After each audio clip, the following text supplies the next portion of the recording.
হ্যাঁ, এটা উনি আপনার কাছ থেকে কেন জানতে চাইলেন? আপনি তো ইসলামী ব্যাংকের কিছু না।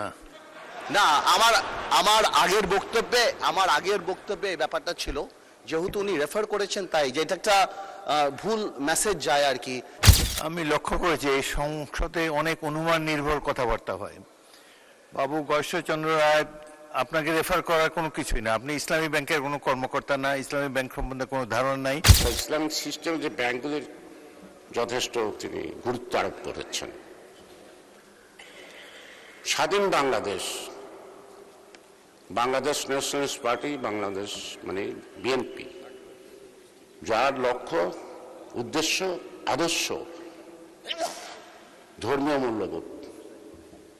এখানে পার্টিকুলার কোনো ধর্মের কথা বলা হয়নি, যত ধর্মের লোক আছে তাদের মূল্যবোধকে আপহোল্ড করা। আমি একটা ইসলামিক ব্যাংক এর ডাইরেক্টর, এখন জামাতে ইসলাম করে, এক হতো না, তাকে একদিন একটা চাকরির জন্য বললাম যে তোমার ব্যাংকে একটা চাকরি দাও।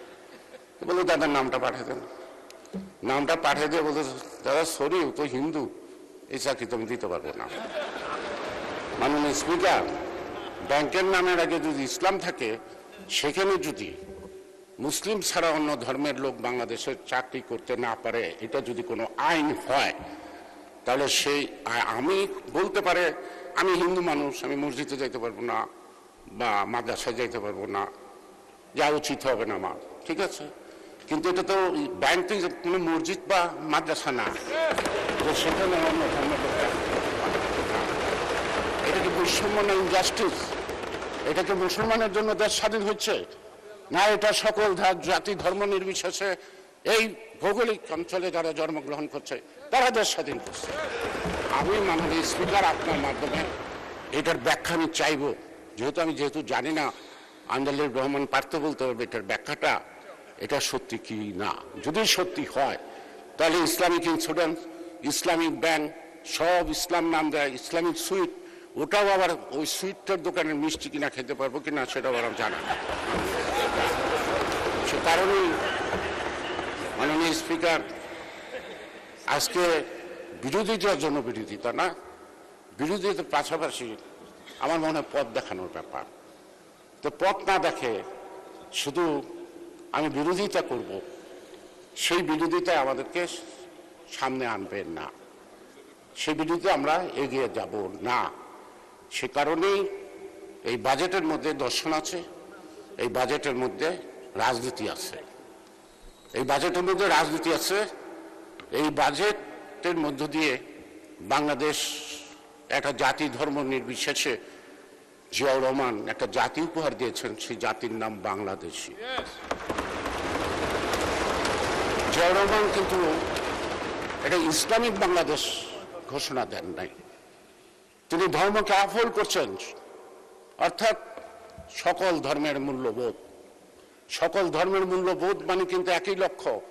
কোনো ধর্মই মানুষকে খারাপ কথা বলতে বলে নাই, কোনো ধর্মই মানুষকে অসৎ পথে চলতে বলে নাই, কোনো ধর্মই কিন্তু খুন খারাপি রাহাজানিকে পছন্দ করেন নাই। মাননীয় স্পিকার, এই বাজেট, যেটা আমি আবার বলবো, আমাদের এখানে সবচেয়ে বড় সমস্যাটা একটাই হবে, সেটা হলো এইটুকু, যে আমরা প্রশাসনের ক্ষেত্রে বা আমরা সকলে আমাদের যে দীর্ঘদিনের অভিজ্ঞতায় যে অভিজ্ঞ হয়ে গেছি, দুর্নীতি, এই দুর্নীতির লাগাম টেনে ধরতে হবে। দুর্নীতির লাগাম না টেনে ধরতে পারলে দুর্নীতির চাপে আমরা তলিয়ে যাব সারা জাতি। হ্যাঁ, এটা উনি আপনার কাছ থেকে কেন জানতে চাইলেন? আপনি তো ইসলামী ব্যাংকের কিছু না। না, আমার আগের বক্তব্যে এই ব্যাপারটা ছিল, যেহেতু উনি রেফার করেছেন তাই, যে এটা একটা ভুল মেসেজ যায় আর কি, যে ইসলামিক ব্যাংকিং এর ব্যাপারে। 2 মিনিটে বলুন। আমি জাস্ট 2 মিনিট একটু ক্লিয়ার করে দিই, মানে সমস্যা। আপনাকে অনেক ধন্যবাদ। না, ইসলামিক ব্যাংকিং পৃথিবীতে এখন নন মুসলিমদের মধ্যেও অনেক বেশি পপুলার হয়ে যাচ্ছে। এটা আপনারা জানেন, আমরা সবাই জানি। তো সুতরাং এরকম কোনো এমবার্গো আমাদের নেই, কিন্তু কোনো ইসলামিক ব্যাংকের বোর্ড যদি ওরকম ধরে তাদের নিজস্ব পলিসি করে, সেটা সম্পর্কে আমার আইডিয়া নেই। বাট আমার ধারণা যে কেউ চাকরি করতে পারে ইসলামী ব্যাংকে, তবে যেহেতু ইসলামী ব্যাংকের কথা ইসলামের একটা অংশ এবং রিবাকে হারাম করা হয়েছে কোরআনে, আই এম শিওর যারা বোর্ডে বসবে তারা ইসলামিক ভ্যালুটা আপহোল্ড করবে, এবং আমার ধারণা ওখানে মনে হয় না কোনো নন মুসলিমের স্থান ওখানে থাকবে, আমার ধারণা যেটা। কিন্তু চাকরি যে কেউ করতে পারে এবং it is becoming extremely popular all over the world. আপনাকে ধন্যবাদ মাননীয় স্পিকার। আমি লক্ষ্য করেছি এই সংসদে অনেক অনুমান নির্ভর কথাবার্তা হয়। বাবু গয়েশ্বরচন্দ্র রায়, আপনাকে রেফার করার কোনো কিছুই না, আপনি ইসলামী ব্যাংকের কোনো কর্মকর্তা না, ইসলামী ব্যাংক সম্বন্ধে কোনো ধারণা নাই। এই ব্যাপারে ইসলামী ব্যাংকের গভর্নিং বডির কেউ যদি এখানে থাকে উনি দাঁড়িয়ে হয়তো বলতে পারতেন, যার এই ব্যাংক পরিচালনা সম্পর্কে যার অভিজ্ঞতা আছে। আর যে বিষয়টা অত্যন্ত সেন্সিটিভ, এটা কমিউনাল ইস্যু এখানে রেজ করা হয়েছে। মাননীয় সদস্য শাহজাহান চৌধুরী, কিসের উপরে বলবেন আপনি?